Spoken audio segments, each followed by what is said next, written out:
जिंदगी बदल ले, थोड़ा सा संभल ले।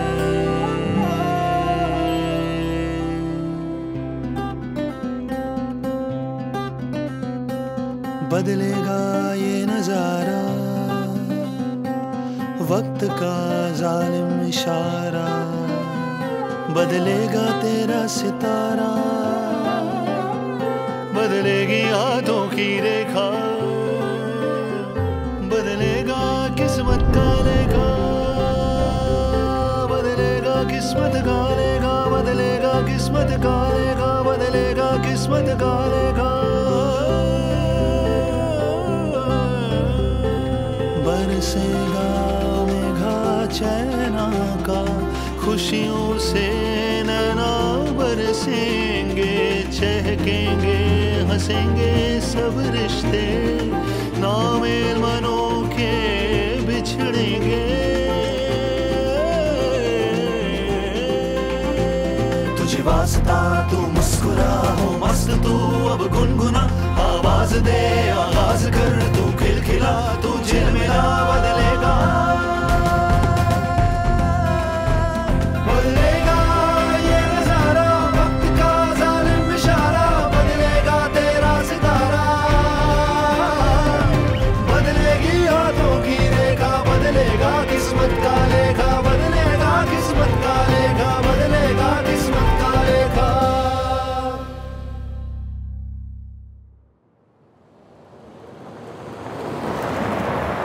बजले रे बंदरा मर तेरे के घुमराए, ले ले हरि का नाम तेरे के घुमराए।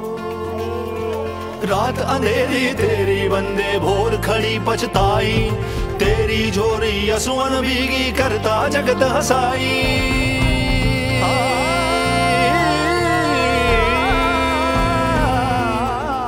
पॉजिटिव होगा आदमी तो उसकी किस्मत बढ़िया होगी, और विचार ही अगर उसके नेगेटिव हो गए भाई ना ये नहीं होगा तो उसकी किस्मत खराब हो जाएगी। बिल्कुल मैं कह सकता हूँ 100% आदमी की किस्मत का लेखा जोखा बदल सकता है। ओ जतन करे पर बदन रुकाना, बाधा मिट ना पाई, जन्म जन्म के फेर फंस गए बात समझ ना आई, बदलेगा ये नजारा। ज्योतिष के बारे में मेरा गूढ़ और अथाह विश्वास है ज्योतिष के अंदर, और मैं ज्योतिषाचार्यों के संपर्क में भी रहता हूँ। इंस्पिरेशन मिलती है, उनसे प्रेरणा मिलती है, वर्तमान भूतकाल और भविष्य के बारे में भी जानकारी मिलती रहती है, अच्छे कार्य करने के लिए प्रेरित करते हैं। किस्मत वही है जो ह्यूमन बीइंग खुद कर्म से जो बनाता है, वही किस्मत है। कर्म की प्रधानता है, कर्म ही महान है। इंसान तो आता है चला जाता है, लेकिन कर्म है वो उसका बना रहता है। जी कर्म है तभी मनुष्य दूसरों का भला करता है, और पेड़ तो जानवर भी भरते हैं। बदलेगा ये नजारा, वक्त का जालिम इशारा, बदलेगा तेरा सितारा, बदलेगी हाथों की रेखा, बदलेगा किस्मत का लेखा, बदलेगा किस्मत का लेखा, बदलेगा किस्मत का लेखा। कार्यक्रम बदलेगा किस्मत का लेखा में एक बार फिर से आप सबका बहुत बहुत स्वागत है। दर्शकों, हमने आपने कई बार ये कहावत तो सुनी ही होगी कि मेहनत का फल मीठा होता है।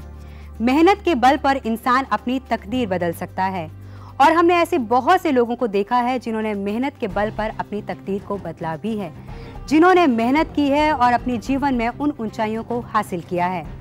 लेकिन दर्शकों, कई बार ऐसा नहीं होता है, हमारे साथ बिल्कुल उल्टा ही हो जाता है। हम मेहनत तो करते हैं लेकिन हमें मेहनत का फल नहीं मिलता है। इंसान को उसके कर्मों के अनुसार फल की प्राप्ति तो दूर, एक उम्मीद की किरण भी नजर नहीं आती है। उस समय इंसान हताश हो जाता है, निराश हो जाता है, उसे कुछ भी समझ में नहीं आता है कि वो क्या करे। नतीजन यही होता है कि आदमी चलता तो बहुत है मगर वहीं रहता है, न रास्ता पीछे छूटता है, न मंजिल करीब आती है, बस दूर तलक अंधेरों की सुरंग नजर आती है। ऐसी स्थिति में आखिर इंसान को क्या करना चाहिए, ये सब हम सब के लिए जानना बहुत ज़्यादा ज़रूरी है। आखिर हमारे साथ ऐसा क्यों होता है? हम अच्छे कर्म करते हैं लेकिन फिर भी हमें अच्छे फल की प्राप्ति नहीं होती है। ऐसे कई सवाल हैं जिनके जवाब आप जानना चाहते हैं। तो चलिए आज हम आपको बताएंगे कि अगर आप मेहनत करते हैं तो आपको आपके मेहनत का फल किस तरह से मिल सकता है। आज इसी गंभीर विषय के ऊपर चर्चा करेंगे और हमारे साथ मौजूद हैं ज्योतिषविद श्री कुणाल कुमार जी।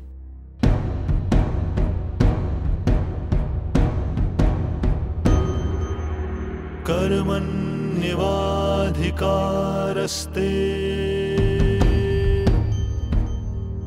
मा फलेषु कदाचन मा कर्मफल हेतुर्भूः मात् संगोऽस्तविकर्मणि। कुणाल जी, आप हमेशा बात करते हैं कि अच्छे कर्म कीजिए। जब आप अच्छे कर्म करते हैं तो आपको हमेशा अच्छा फल ही मिलता है। जी, बहुत से लोगों से मैं खुद सुनती हूँ कि हम अच्छे कर्म करते हैं लेकिन फिर भी हमें अच्छे फल की प्राप्ति नहीं होती है। जीवन में इतनी मेहनत करते हैं लेकिन फिर भी जो जगह, जो मुकाम हम हासिल करना चाहते हैं वो नहीं कर पाते हैं। आखिर ऐसा क्यों होता है? देखिए, इस तरह की जो वजहें हैं बहुत सारी हैं। सबसे पहले तो एक आदमी की कुंडली में योग बना हुआ है कि ये सिर्फ कर्म करता रहेगा लेकिन फल नहीं मिलेगा, और एक आदमी थोड़ा सा कर्म करेगा और उसको बहुत ज़्यादा फल मिलेगा, और एक आदमी जितना कर्म करेगा उसको उसके अकॉर्डिंग फल मिलता रहेगा। अगर आप इस दुनिया के कुछ लोगों को जानती हैं तो शायद इसको बहुत अच्छे तरीके से समझ भी गई होंगी। कुछ लोग ऐसे हैं जो कर्म थोड़ा सा करते हैं लेकिन बहुत तरक्की कर जाते हैं। कुछ लोग बहुत मेहनत करते हैं लेकिन कभी तरक्की नहीं कर पाते, और कुछ लोग जितनी मेहनत करते हैं उसके अनुरूप उनको फल मिलता रहता है। तो ये सब उनकी कुंडली निर्धारित करती है, और कुंडली भी आदमी के अपने प्रारब्ध हैं, अपने पूर्व जन्म के कर्म हैं। क्योंकि एक समय पर हम जो पैदा होते हैं उस समय पर ग्रहों की अच्छी स्थिति और खराब स्थिति, यही तो हमारे कर्म हैं। हमारा जन्म 2 साल पहले क्यों नहीं हुआ, हमारा जन्म 2 साल बाद क्यों नहीं हुआ, इसी समय पर क्यों हुआ जब सारे ग्रहों की खराब युतियां बनी हुई थीं। तो हमें बुरे कर्मों का फल देने के लिए ही ईश्वर ने इसी समय पर भेजा, और इस घर में भेजा कि जीवन भर स्ट्रगल, माता पिता में लड़ाई रहेगी, डिवोर्स हो जाएगा, भाई बहनों में कलेश ही कलेश रहेगा। ऐसे घर में जन्म पा करके तो हमारा जो जीवन है, हम कहते हैं ना, मैं तो इस घर में जब से पैदा हूं बर्बाद ही हो गया, इससे तो भगवान मुझे उठा ले। वो ऐसी बातें करता है पर ऐसा नहीं सोचता कि मैं इस घर में पैदा क्यों हुआ हूं। उस व्यक्ति के अपने कर्मों का फल है। तो हमें सबसे पहले अपने कर्मों को सुधारना चाहिए। आपने बात करी है तो ऐसे ही कुछ उदाहरण मैं आपको आज देना चाहता हूं।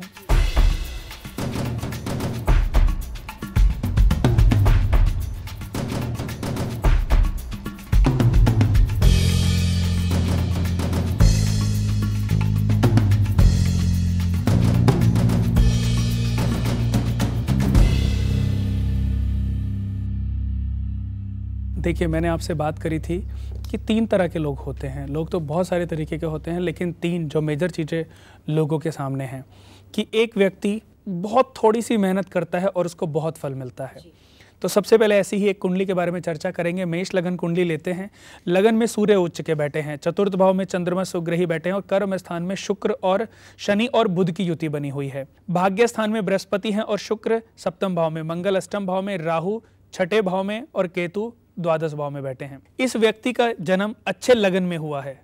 मेष लगन कुंडली भी अच्छे लगन कुंडली मानी जाती है। इस व्यक्ति का ध्रुव योग में जन्म हुआ है और पुष्य नक्षत्र में जन्म हुआ है। लगन अच्छा हो गया, योग अच्छा हो गया और नक्षत्र अच्छा हो गया। अब अच्छी राशि में भी, राशि कर्क राशि है, स्वामी चंद्रमा है और चंद्रमा सुग्रही चतुर्थ भाव में बैठे हैं। तो इनकी राशि भी अच्छी हो गई, उसके स्वामी की प्लेसमेंट भी बहुत अच्छी हो गई।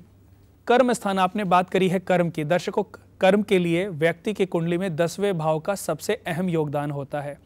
10वां भाव कर्म से जुड़ा होता है, 10वां भाव बड़ी पदवी से जुड़ा होता है, 10वां भाव राज्य सत्ता से जुड़ा होता है, 10वां भाव पिता के अधिकारों से जुड़ा होता है कि इसको कितना बड़ा व्यापार अपने पिता से प्राप्त होगा।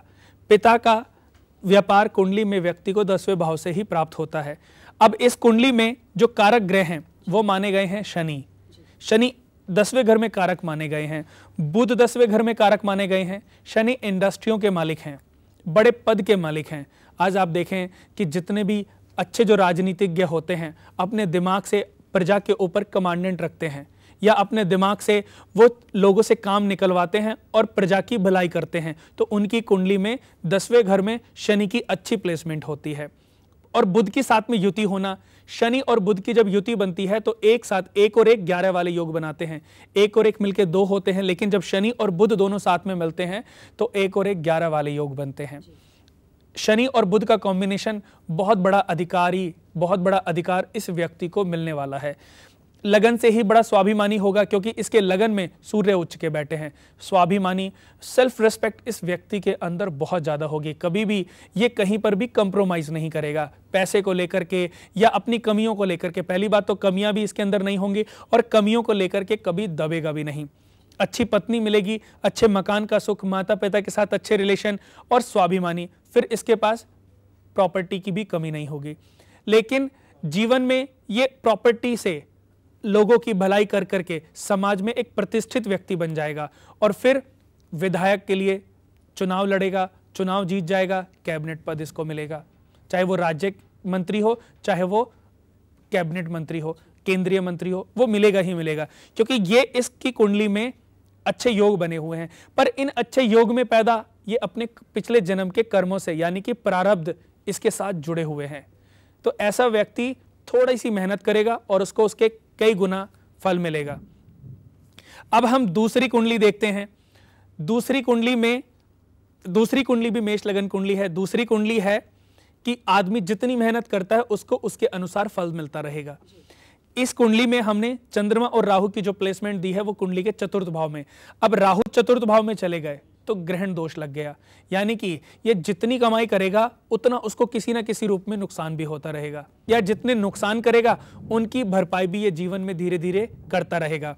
कुंडली में मंगल उच्च के कर्म स्थान में बैठे एक योग बना है, अखंड साम्राज्य योग, रोचक महापुरुष योग इस व्यक्ति की कुंडली में बना हुआ है। पर केतु के होने के कारण ये किसी न किसी कारणों से फंस जाएगा। गलती कोई दूसरा करेगा, मर्डर कोई दूसरा करेगा, लेकिन नाम इसका आ जाएगा, तो इसको बहुत सारा पैसा इसी तरीके से बर्बाद करना पड़ जाएगा। अब कुंडली में बृहस्पति अष्टम भाव में बैठे हैं। भाग्य के मालिक का अष्टम भाव में होना, किसी भी जातक के कुंडली में अगर भाग्य के स्वामी अष्टम भाव में बैठ जाएं तो ऐसा व्यक्ति भाग्यशाली नहीं होता। वो जितनी मेहनत करता है उसके अनुसार ही उसको फल मिलता है, और कभी कभी मेहनत करने के बाद भी उसको पूर्ण रूप से फल नहीं मिल पाते। मंगल उच्च के हैं तो मंगल कहीं ना कहीं अगर ये मंगल से रिलेटेड उपाय करता है, केतु के दान, राहु के दान करता है या इनके अनुष्ठान कराता है, तो ये इन नकारात्मक ग्रहों के प्रभाव को कम कर सकता है। फिर ये जितनी मेहनत करेगा उससे कुछ परसेंटेज ज्यादा इसको जीवन में फल भी मिलते रहेंगे। आदमी के जो सिंचित पुण्य हैं वो डिसाइड करते हैं कि जीवन में ये व्यक्ति कितनी तरक्की करेगा, लेकिन 11 साल के बाद उसके कर्म भी व्यक्ति के जीवन में जुड़ते चले जाते हैं। फिर उसके कर्म डिसाइड करते हैं कि जीवन में कब कब कौन कौन सी प्रोग्रेस हासिल करेगा, कब कितने ऊंचे पद पर ये पहुंच सकता है, ये उसके इस जन्म के कर्म भी डिसाइड करते हैं। वो जुड़ते चले जाते हैं, कॉम्बिनेशन बनते चले जाते हैं। इस व्यक्ति के साथ भी ऐसा ही है। जो इसको फल नहीं मिल पा रहा है वो नकारात्मक ग्रह हैं, तो नकारात्मक ग्रहों के प्रभाव को कम करना है। केतु से रिलेटेड, राहु से रिलेटेड दान करेगा, अनुष्ठान कराएगा, तो ये चीजें, नकारात्मक चीजें कम होती चली जाएंगी। उसी तरीके से अब बात करते हैं ऐसे व्यक्ति की जो दिन रात मेहनत करता है पर उसको फल नहीं मिलता। इसकी कुंडली के बारे में बता दूं कि लगन में शनि नीच के बैठे हैं। जो भी काम करेगा उसमें विफलता ही हाथ लगेगी।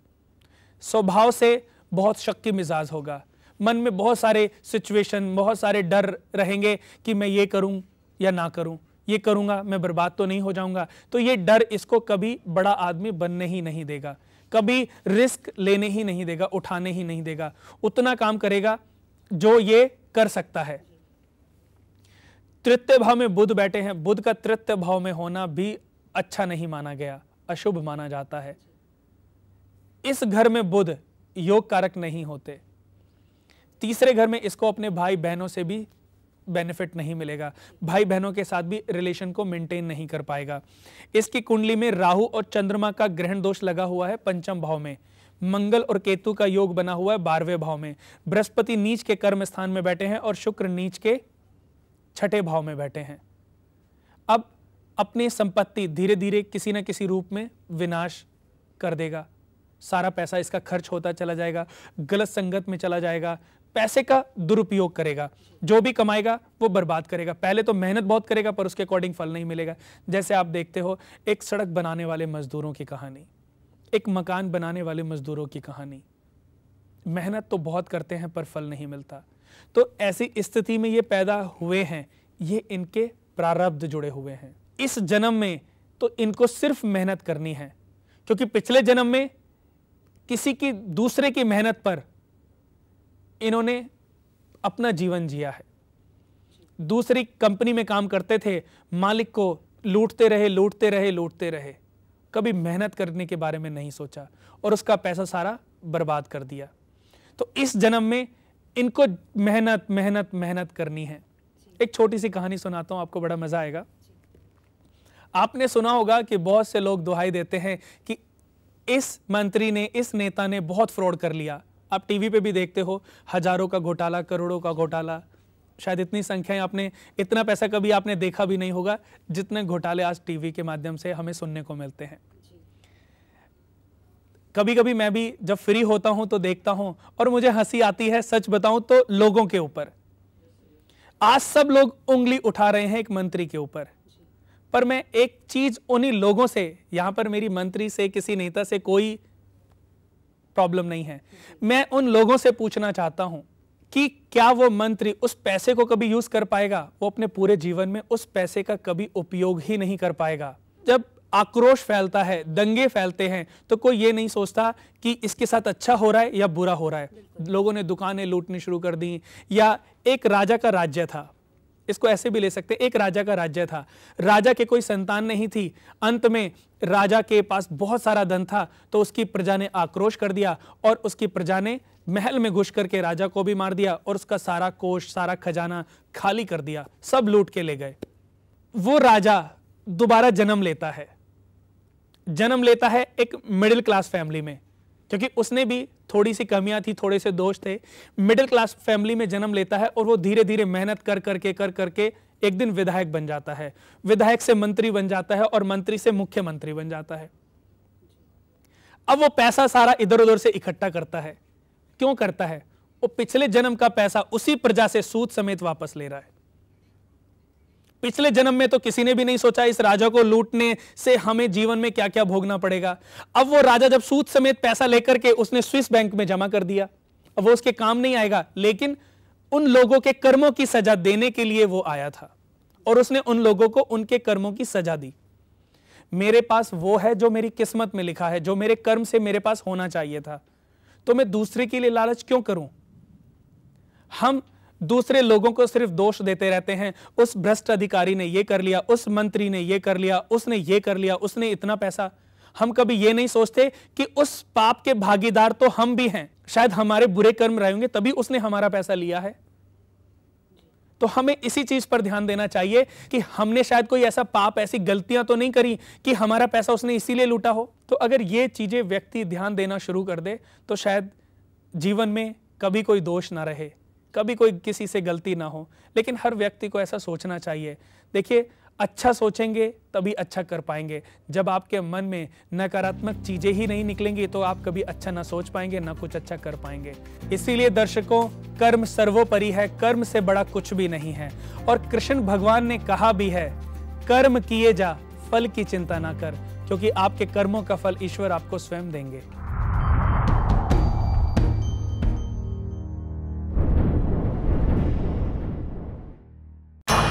जिंदगी की मुश्किलों के भंवर में फंसा इंसान कैसे पाए अपनी मुश्किलों और परेशानियों का हल? क्या है इसका कोई उपाय, कोई रास्ता? ऐसी ही बहुत सी परेशानियों से ज्योतिषविद कुणाल कुमार जी का सामना हुआ, तो ज्योतिषविद कुणाल कुमार जी इन परेशानियों का उत्तर खोजने में लग गए। दिन रात की अथक मेहनत से आखिर इन्होंने अपने अनुभव एवं अध्ययन को एक समुचित कुंडली का रूप दे दिया। जी हां, इसी कुंडली पुस्तक का नाम है अद्भुत जीवन संग्रह। ज्योतिषविद कुणाल कुमार जी के गहन अध्ययन का परिणाम है अद्भुत जीवन संग्रह। मुश्किलों से घिरे हुए इंसान के लिए आशा की किरण है अद्भुत जीवन संग्रह। अद्भुत जीवन संग्रह में हर परेशानी का, हर मुश्किल का हल समाया हुआ है। अद्भुत जीवन संग्रह इंसान की तमाम उलझनों का एकमात्र ऐसा उपाय है जिसमें भृगु संहिता, रावण संहिता, लाल किताब, काली किताब, अंक ज्योतिष, वास्तु शास्त्र, सामुद्रिक शास्त्र, हस्त विज्ञान आदि समस्त 8 ज्योतिष शास्त्रों का समावेश है। हर व्यक्ति अद्भुत जीवन संग्रह का लाभ पा सके, इसके लिए इसे 2 भाषाओं में उपलब्ध कराया गया है, हिंदी एवं अंग्रेजी। अद्भुत जीवन संग्रह मंगवाने के लिए संपर्क करें 01149181818 या आप SMS भी कर सकते हैं। इसके लिए टाइप करें KVK और भेज दें 56161 पर। ज्योतिषविद कुणाल कुमार जी से व्यक्तिगत रूप से मिलने के लिए संपर्क करें 01149181818 9717030531 9999799936 9717030281 999979997072 9717030264 9899899415। हमारा पता है Kunal Vastu Kendra, Jyotish and research centre, 512 5th floor, ring road mall, near Deepali Chowk, behind Kali Mata Mandir, outer ring road, sector 3, Rohini, Delhi 110085। हमारा ईमेल एड्रेस है kunalvastukendra@gmail.com, kunalvastukendra@yahoo.com एवं kunalvastukendra@hotmail.com और हमारा वेबसाइट एड्रेस है www.kunalvastu.com एवं www.kunalastro.com। बदलेगी हाथों की रेखा, बदलेगा किस्मत का लेखा, बदलेगा किस्मत का लेखा, बदलेगा किस्मत का लेखा। तो दर्शकों, अब हम पहुंच गए हैं अपने कार्यक्रम के अंतिम पड़ाव में। जैसा कि आप सभी जानते हैं कि अपने इस कार्यक्रम के अंतिम पड़ाव में हम बात करते हैं किसी एक दोष के बारे में। क्या हमारे जीवन में जो परेशानी आ रही है, क्या ये उस दोष से संबंधित है? तो चलिए इस बारे में जानकारी लेते हैं ज्योतिषविद श्री कुणाल कुमार जी से। जी कुणाल जी, आज आप हमें कौन से दोष के बारे में जानकारी देंगे? आज मैं आपको बताऊंगा पारिवारिक ऋण दोष के बारे में। सबसे पहले तो कौन से ग्रहों के कारण, कौन से ग्रहों के किस भाव में होने के कारण यह दोष उत्पन्न होता है। दर्शकों, किसी भी जातक की कुंडली में अगर बुध और शुक्र कुंडली के प्रथम भाव में और कुंडली के अष्टम भाव में बैठे हैं तो जातक की कुंडली में पारिवारिक ऋण दोष होता है। और अगर ये ऋण दोष बना हुआ है तो ये भी बता दूं कि आपने ऐसी कौन सी गलती पिछले जन्म में करी है जिसकी वजह से ये दोष उत्पन्न हुआ है। दर्शकों, किसी के पके हुए खेत में आग लगा देना या आग लगवा देना, किसी के मकान में आग लगवा देना या आग लगवाते समय उसमें किसी की डेथ हो जाना, या खेत में अगर आग लगवाई है तो उसमें किसी जीव जंतु की डेथ हो जाना, उसका जल जाना, उससे ये पारिवारिक ऋण दोष उत्पन्न होता है। दर्शकों, इसका उपाय है कि अगर किसी जातक की कुंडली में पारिवारिक ऋण दोष है तो किसी भी अनाथ संस्था में, किसी भी सामाजिक संस्था में कुछ अपने मेहनत के पैसों से दवाइयाँ खरीद करके आप उसमें दान कर दें। ये दान करने से आप उस ऋण से मुक्त हो जाएंगे। पर इसके साथ में जो व्यक्ति प्रायश्चित भी करते हैं वो सदैव के लिए मुक्त हो जाएंगे। दर्शकों, दोष तो बहुत बड़ा है पर उपाय बड़े आसान से हैं, छोटे से हैं। कोई भी 1000, 2000, 5000, 10,000 की दवाइयाँ खरीद के दान कर सकता है और वो सोच लेता है कि मैं इस ऋण से मुक्त हो गया। पर दर्शकों, अगर आप प्रायश्चित के साथ में ये उपाय करेंगे तो मैं कहता हूँ आपके हृदय में जो दोष आपको लग रहा है कि आपने ये गलती कैसे करी है और आप अंदर से पीड़ित हैं कि आपसे ये दोष कैसे हुआ है, इस जन्म में तो आप बहुत अच्छे हैं, इस जन्म में तो आप बहुत सदाचारी हैं, लेकिन आप अगर उसका प्रायश्चित भी करेंगे तो आप स्वयं देखेंगे कि आप अंदर से हमेशा के लिए, हृदय से अंदर हमेशा के लिए इस ऋण से मुक्त हो जाएंगे। और दर्शकों, ये ऋण छोटा नहीं है। आज के समय पे बहुत से लोग किसी की प्रॉपर्टी में आग लगवा देते हैं, किसी की ज़मीन को हड़प लेते हैं, बहुत सारी ऐसी गलतियां कर बैठते हैं, या किसी की वजह से किसी दूसरे की डेथ हो जाना। दर्शकों, दोष तो बहुत बड़ा है, लेकिन उपाय तो मैंने आपको बताया है उसका जो पिछले जन्म का है। इस जन्म में अगर जानबूझ करके कोई ये कार्य करता है तो उसके जीवन में ये उपाय कभी भी फलीभूत नहीं होते। और जिन जातकों की कुंडली में ये दोष हैं दर्शकों, वो चाहे जीवन में कितनी भी मेहनत करते रहें, उनको उसका फल नहीं मिल पाएगा। तो दर्शकों, अगर वाकई आप भी अपनी मेहनत का फल प्राप्त करना चाहते हैं तो आप अपने जीवन में ऐसी कोई गलती नहीं करेंगे कि जिससे किसी दूसरे का नुकसान हो। जिससे कि आपकी मेहनत का फल किसी दूसरे को मिल जाए। दर्शकों, आप कोशिश करेंगे कि आज के बाद हमेशा दूसरे लोगों की सहायता करेंगे, परोपकार करेंगे। किसी गरीब आदमी जो बीमार है, दवाई नहीं खरीद सकता, अपने कुछ पैसे से उसके लिए दवाइयाँ खरीद के देगा। किसी ऐसे हॉस्पिटल में, ऐसे संस्थान में जाकर के आप कुछ न कुछ अपनी अच्छी कमाई का अंश निकाल करके डोनेट करेंगे, जिससे कि आपकी अंतरात्मा शुद्ध हो। तो दर्शकों, प्रण लें, संकल्प करें और ये वचन दें।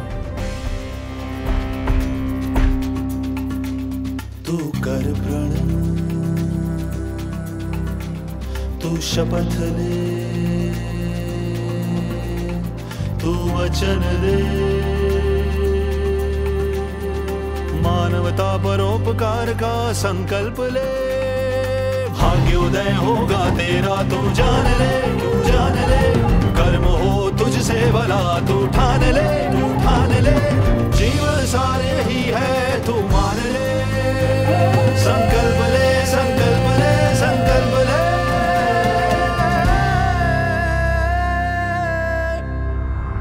तू कर प्रण, तू कर प्रण, तू शपथ ले, तू शपथ ले, तू वचन दे, तू वचन दे।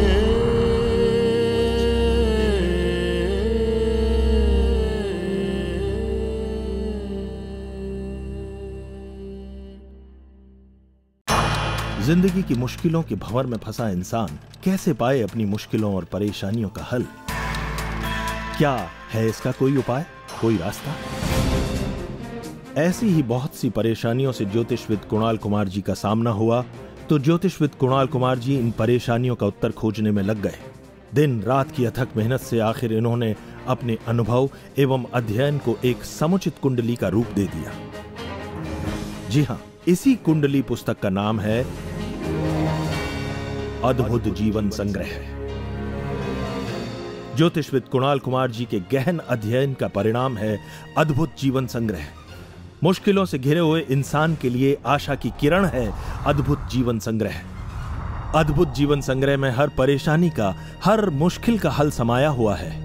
अद्भुत जीवन संग्रह इंसान की तमाम उलझनों का एकमात्र ऐसा उपाय है जिसमें भृगु संहिता, रावण संहिता, लाल किताब, काली किताब, अंक ज्योतिष, वास्तु शास्त्र, सामुद्रिक शास्त्र, हस्त विज्ञान आदि समस्त 8 ज्योतिष शास्त्रों का समावेश है। हर व्यक्ति अद्भुत जीवन संग्रह का लाभ पा सके, इसके लिए इसे 2 भाषाओं में उपलब्ध कराया गया है, हिंदी एवं अंग्रेजी। अद्भुत जीवन संग्रह मंगवाने के लिए संपर्क करें 01149181818 या आप SMS भी कर सकते हैं। इसके लिए टाइप करें KVK और भेज दें 56161 पर। ज्योतिषविद कुणाल कुमार जी से व्यक्तिगत रूप से मिलने के लिए संपर्क करें 01149181818 9717030531 9999799936 9717030281 9999799972 9717030264 9899899415। हमारा पता है Kunal Vastu Kendra, Jyotish and research centre, 512 5th floor, ring road mall, near Deepali Chowk, behind Kali Mata Mandir, outer ring road, sector 3, Rohini, Delhi 110085।